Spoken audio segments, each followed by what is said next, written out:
Hello everyone, चलिए discuss करते हैं आज फ्रिक्शन के बारे में। फ्रिक्शन एक ऐसा कॉन्सेप्ट है जो इंजीनियरिंग में एंड डेली लाइफ में अक्सर आपको देखने को मिलता है और इसका बहुत ज़्यादा यूज भी होता है।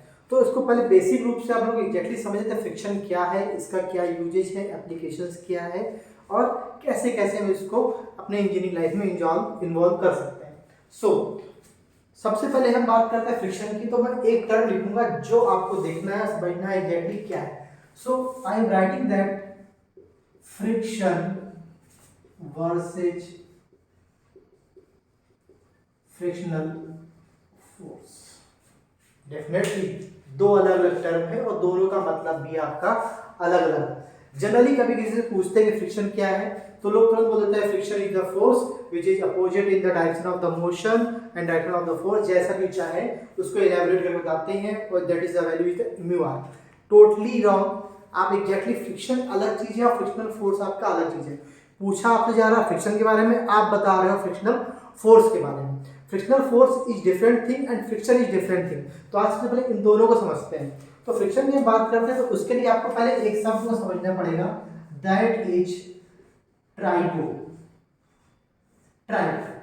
ट्राइबो मीन्स दो सरफेस जब एक दूसरे के कांटेक्ट पर आते हैं उनके बीच में अगर मोशन है तो डेफिनेटली कुछ एक जनरेट होता है, उसको हम लोग बोलते हैं फ्रिक्शन। वो एक क्या है?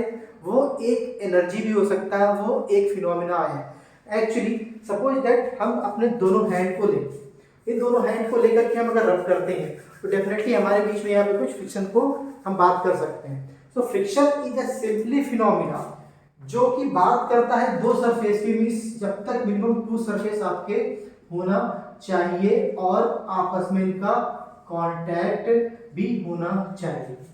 सो इसके लिए आप समझिएगा कि जैसे सपोज दैट एक ये रफ सरफेस है, इसका माइक्रोस्कोपिक लेवल, दूसरा एक रफ सरफेस इसका ये है, इनका माइक्रोस्कोपिक लेवल। और जब ये दोनों एक दूसरे के कांटेक्ट पर आते हैं so might be this is possibility that एक का हिल दूसरे की वैली के कांटेक्ट पर कुछ इस तरीके से आ जाए। सो यहां पर जैसे suppose that this is the hill and valley, हम इनके कांटेक्ट पर आते हैं। सो ये इससे क्या होता है, एक का हिल दूसरे की वैली कांटेक्ट में आने के बाद एक इंटरलॉकिंग टाइप की हो जाती है जो बॉडी को मोशन देने में प्रॉब्लम क्रिएट करती है। वही आपने देखा होगा कि यानी के बीच में कुछ लुब्रिकेशन प्रोवाइड कर दे तो मोशन थोड़ा सा इजी हो जाता है, क्योंकि उसके बीच में एक थर्ड लेयर जनरेट हो जाती है, कुछ फिल अप लिक्विड जैसे हम लोग कुछ ऑयलिंग वगैरह कर दें तो थर्ड लेयर जनरेट हो जाती है। सो यहाँ पर ये थोड़ा सा डिफरेंस होता है, रफनेस आपकी चेंज हो जाती है। सो फ्रिक्शन बात करता है टू सरफेसेस की, यानी कि दो कांटेक्ट की। फ्रिक्शन बात करता है एनर्जी की। Energy means heat, light and a lot of things like that.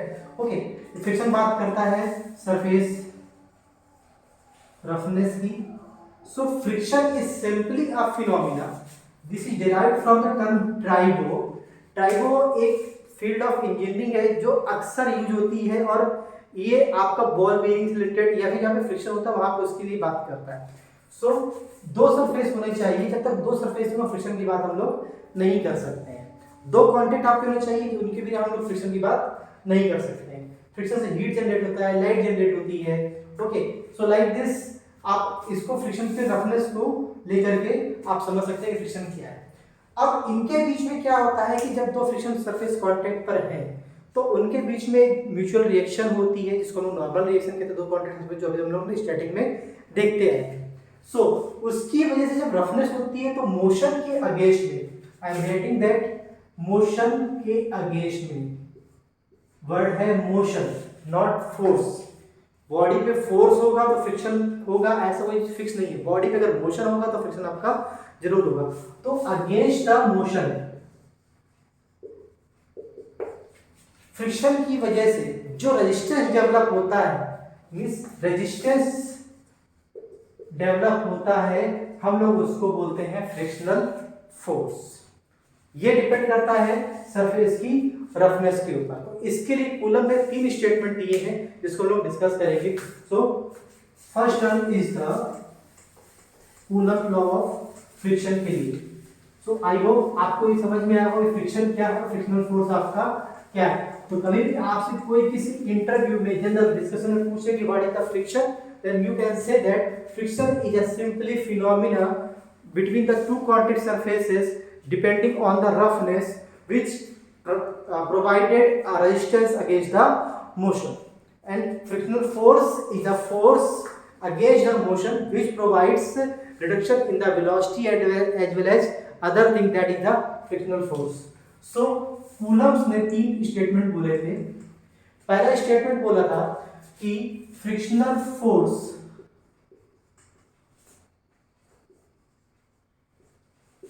Total की बात कर रहा है किसी पर्टिकुलर सरफेस के लिए। Frictional force is always independent from the contact area, independent from the contact area. Word use किया, समझिएगा एरिया, सरफेस की बात नहीं कर रहे। कॉन्टैक्ट सरफेस पे डिपेंडेंट है, कॉन्टैक्ट एरिया पे डिपेंडेंट नहीं है। सपोज दैट हम इस ब्लैक बोर्ड को लेते हैं, इस ब्लैक बोर्ड का एरिया अच्छा खासा है, रफनेस इसमें जो है बहुत ही नॉमिनल है क्योंकि स्मूथनेस इसमें अच्छी खासी है। अब इसी साइज की हम दीवार ले लें, एरिया तो आपका वही हो जाएगा, लेकिन वहां फ्रिक्शनल फोर्स की वैल्यू आपकी अलग होगी, फ्रिक्शन कांस्टेंट बिहेवियर उसका अलग होगा और यहाँ पर उसका बिहेवियर आपका अलग होगा। अगर इसी हैंड को ही हम ले लें, इस हैंड को हम दीवार पर रब करें तो हमारा फ्रिक्शन की तरीका, आपका जो कॉन्सेप्ट है वो कहता है कि फ्रिक्शन बिहेवियर आपका अलग है और इसमें सरफेस पे रफनेस आपका अलग है। अनदर एग्जांपल, आप किसी फ्लोर पे खड़े हुए हैं, आप आसानी से मूव कर पा रहे हैं, वहीं पर उस फ्लोर पे अगर स्मूथ नहीं है, नॉर्मल फ्लोर है, टाइल्स लगा हुआ है, मार्बल लगा हुआ है, वहां पर आपका सरफेस पे स्मूथ, आप स्मूथनेस के लिए वहां पर सोप बिछा दिया जाता है, सोप आ जाता है, ऑयलिंग आ जाती है। कॉन्टैक्ट एरिया उतना ही है लेकिन अब आप स्लिप हो सकते हो, तो आप ये नहीं कह सकते हो कि एरिया पर डिपेंडेंट है। कॉन्टैक्ट एरिया से हमेशा इंडिपेंडेंट होता है फ्रिक्शनल फोर्स, पहला पॉइंट। नंबर 2 पे बोल रहा है कि फ्रिक्शनल फोर्स जो होता है that is always proportional to the normal reaction between the contact surfaces। जिस पर्टिकुलर सरफेस की हम बात करेंगे उसमें जो नॉर्मल रिएक्शन होगी उसकी हमेशा प्रोपोर्शनल होगा।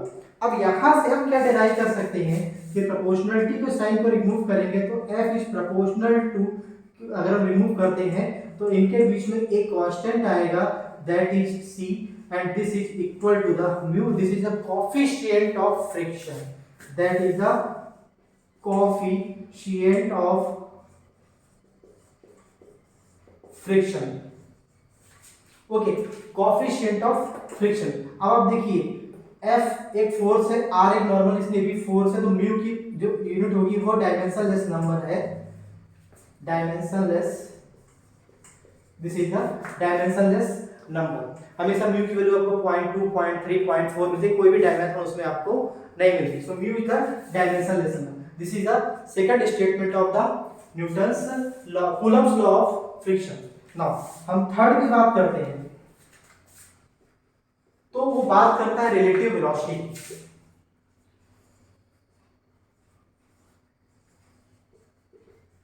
मींस दो कांटेक्ट सरफेस है, अगर उनके बीच में रिलेटिव वेलोसिटी ऑलमोस्ट निग्लेक्जिबल है, निग्लेक्जिबल है मींस वेलोसिटी है लेकिन ऑलमोस्ट निग्लेक्जिबल है, मींस मोशन जस्ट इंपेंडिंग है, शुरू हो रहा है, शुरू होने वाला है या शुरू हो चुका है लेकिन वेलोसिटी हमें नहीं दिख रही है, उस केस में फ्रिक्शनल फोर्स होता है that is independent from the relative velocity between the motion. ये 3 स्टेटमेंट फ्रिक्शन कूलम्ब ने कहा था फ्रिक्शन के ऊपर जो आपके जनरली यूज होते हैं। सो आई होप आपको फ्रिक्शन समझ में आया होगा, फ्रिक्शनल फोर्स में कूलम्ब लॉ ऑफ फ्रिक्शन आपको समझ में आया होगा। अगले कुछ टर्म्स की बात करते हैं तो इसमें आपका यूज होता है, तो सबसे उसमें इंपॉर्टेंट है limiting force of friction. Limiting force of friction तो हम लोग डिस्कस करते हैं लिमिटिंग फोर्स ऑफ फ्रिक्शन की। वर्ड बोल रहा है that is limiting. Limiting means there is a limit, there is a certain specific limitations, जिसके बारे में बात करते हैं। So limiting force of friction क्या है, उसके लिए आप पहले एक छोटी सी बात को समझिएगा। सपोज दैट कोई एक ब्लॉक है किसी कांटेक्ट पर रखा हुआ है और यहाँ पर कुछ आपका सरफेस रफनेस है म्यू आपकी, सिंपली लाइक दिस। सो अगर बॉडी पे जब तक कोई फोर्स नहीं, वो अपने कांटेक्ट पर वैसे ही रखा रहेगा।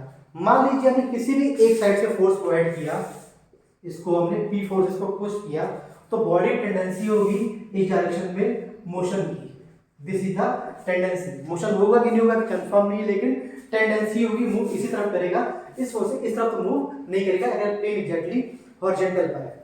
सो अब होगा क्या कि आपने पी फोर्स दिया, मोशन इस डायरेक्शन में हो सकता है, इस मोशन की वजह से, इन दोनों कांटेक्ट के रफनेस की वजह से बॉडी पे एक जनरेट होगा फ्रिक्शनल फोर्स। उसका बिहेवियर और नेचर कुछ इस तरीके से होगा कि आपने एक पी फोर्स दिया, एक नॉर्मल रिएक्शन इसमें कुछ आर आ रही है, इसका वेट जो आपका है कुछ डब्ल्यू के इक्वल, ओके।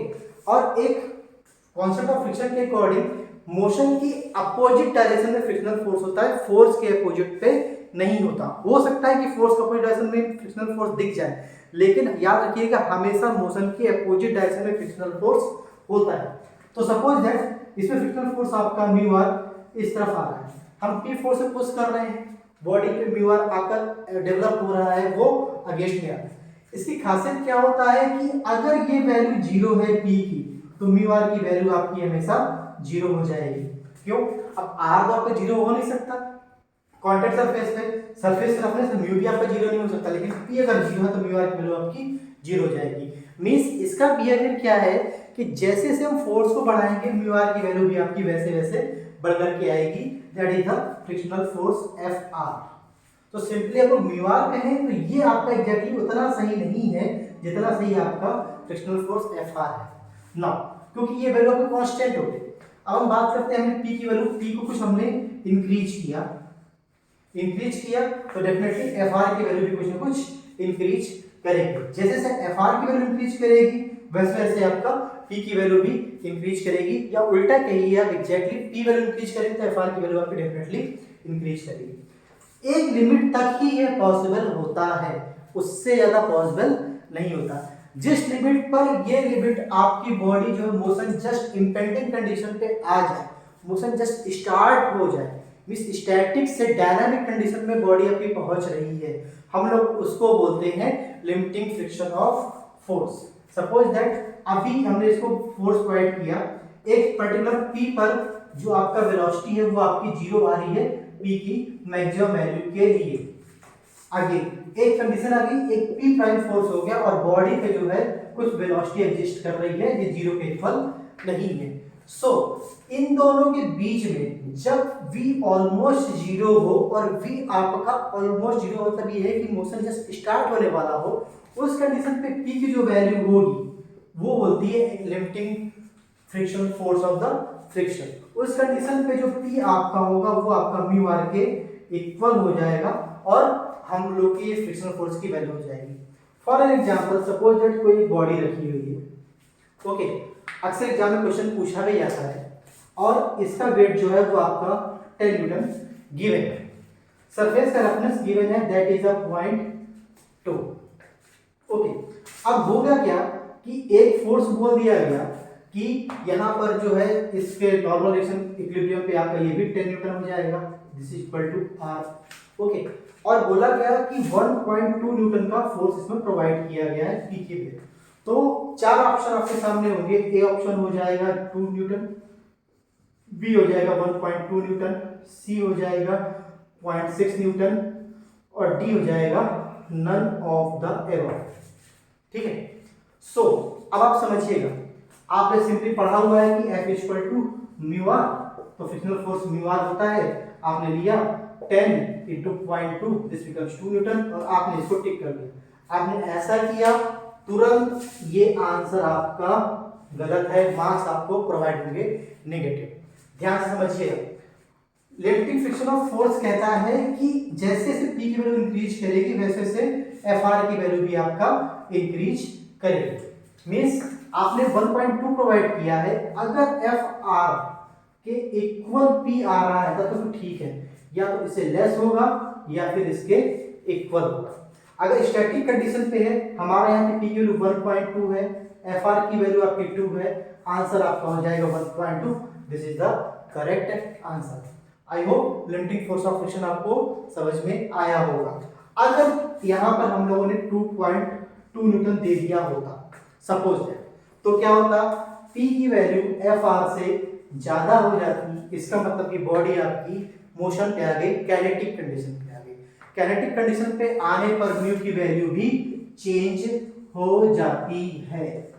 ओके, सो याद रखिएगा दो चेंज आएंगे, आपका एक आएगा म्यू के and that is the mu S.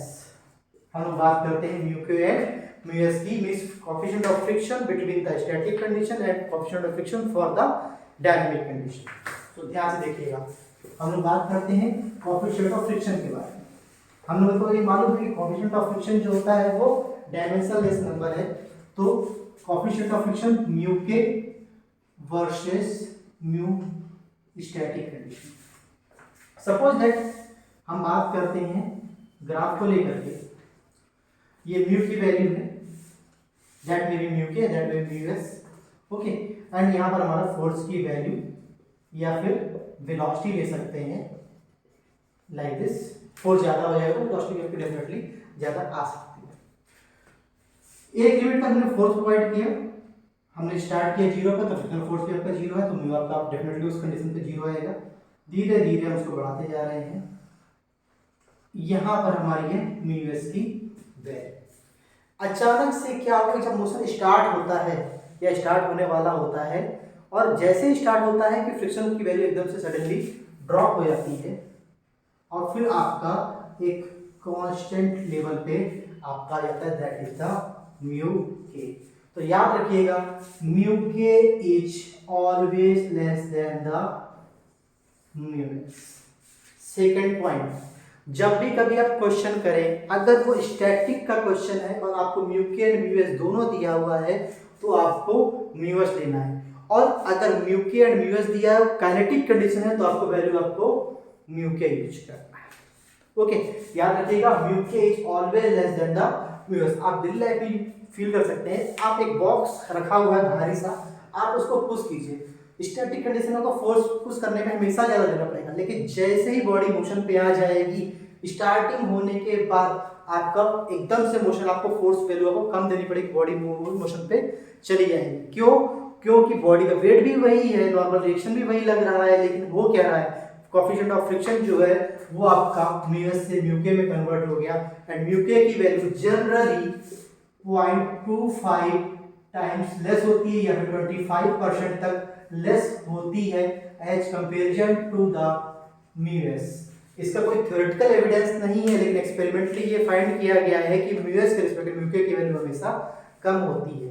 और एक चीज और याद रखिएगा, दो कॉन्टैक्ट सरफेस अगर सेम मटेरियल के हैं तो उनमें म्यू की वैल्यू अलग होगी, और दो कॉन्टैक्ट सरफेस अलग अलग मटेरियल के हैं तो उनकी म्यू की वैल्यू आपकी अलग होगी। आई होप आपको फ्रिक्शन का बेसिक कॉन्सेप्ट समझ में आया होगा।